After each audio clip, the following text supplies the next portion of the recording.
Hey everybody, today we are talking about The Swimmers by Julie Otsuka.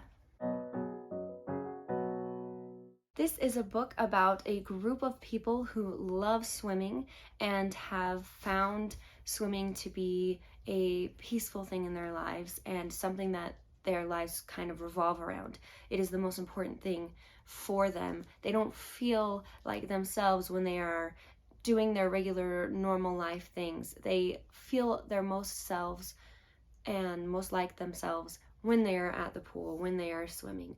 And I don't want to give a super long review today with too many details because it is a book that is less than 200 pages long, and so I don't want to say too much so that there's still enough for you to gain for yourself from reading it.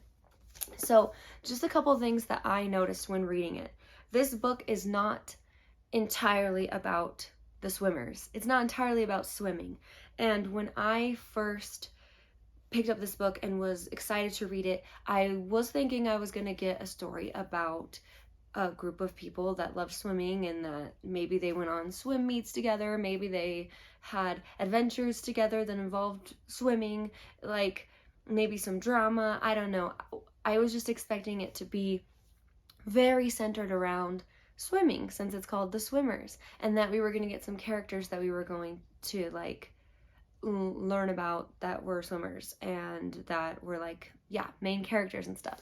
This book, the way that it is written, I have not read other things by this author, so it's possible that this is her style and that she does similar things in her other books. And if that's the case and you've already read her other books, then you probably expect what kind of style her book is going to be. And since I didn't have that additional knowledge or experience with her writing, I didn't expect it to be the way that it turned out, which is, yes, there is a story about the swimmers, and it is very just not vague necessarily, but the way that we learn about the characters, it's not like we get main characters in the same way that you'd get a normal book. It wasn't like, this main character that we're following that has a couple friends that are like those side characters. It wasn't like that.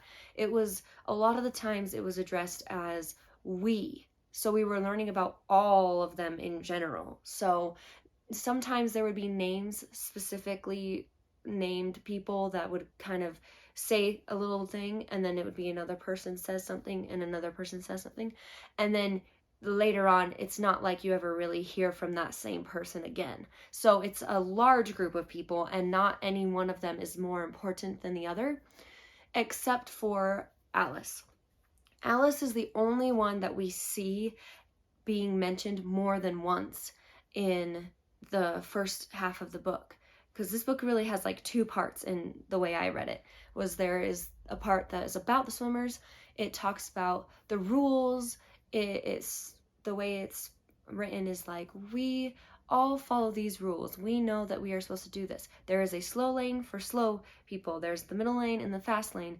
Swimmers need to stay in their normal lanes. Here's the rules about the locker rooms. We always do this. Here's what we do when we are not here. There are many people that do these jobs when they're up above world, like, because the swimming pool is underground, so they talk about like they feel the best when they're underground at the pool. When they're up above ground at their normal lives is when they don't feel normal. That's not the normal life for them. And so we get that part, and then at the very beginning, one of the first named characters is Alice, and it says, oh, but please be kind. If you're a newcomer to this pool, keep in mind of our rules, and also be kind of Alice, because she sometimes has a hard time remembering these things.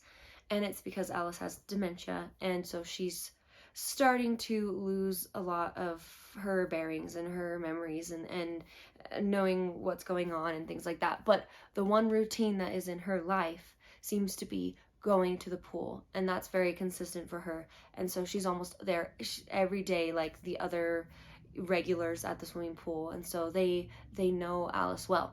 And so because she's mentioned a few other times, it's pretty easy to kind of pick up on like, okay, if we have a main character, it's Alice.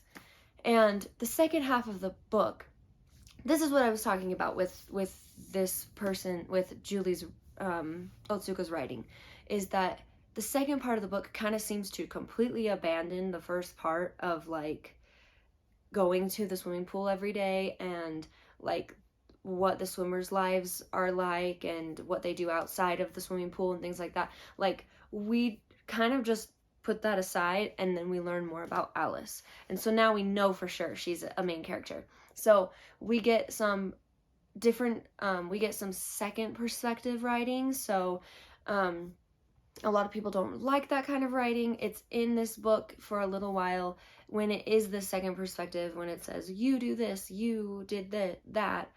You're in the perspective of Alice's daughter. Please Look After Mom did this for a couple of characters in that book. And since I was used to reading it from that book and I got used to it, it didn't bother me so much. And so when I was reading in this book, it didn't really bother me either. And it wasn't as much as it was in Please Look After Mom. Anyway, we also see a little bit of the perspective of Alice's husband and the way that Alice's life is above ground, the way that her life is when she's not at the swimming pool.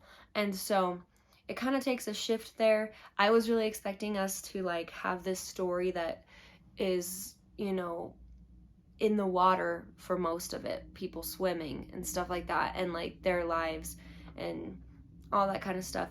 And it really did seem like once you get to that second half of the book, it's like, okay, we're not going to talk about the swimmers anymore, but we are going to talk about Alice, and we're mostly going to talk about her life when it's not revolving around the swimming part of her life. And so it kind of changes tone, I feel like. Maybe that's the right way to describe it. So yeah, so that's just about as much as I really want to say about it. So if you're expecting a book that's going to be, you know, about people swimming and about adventures and stuff like that in water for the whole entire book, that's not what this is. There is something that happens to the swimmers at the swimming pool. There's some things that happen to the swimming pool that kind of help us shift into the second part of the book where we focus mostly just on Alice after that. And so it's not a super abrupt change, and makes sense that something different would probably be happening, but maybe just not what you might have been expecting to happen. And it really ends up being a story about something else entirely. By the end of the book, you really are in a different place than you were when you started it. So that could be a good thing if you like that kind of experience, that if that's what you're wanting, that's what you will get with this. So yeah, The Swimmers. Thank you for watching. I appreciate you, and I'll see you in the next one. Bye.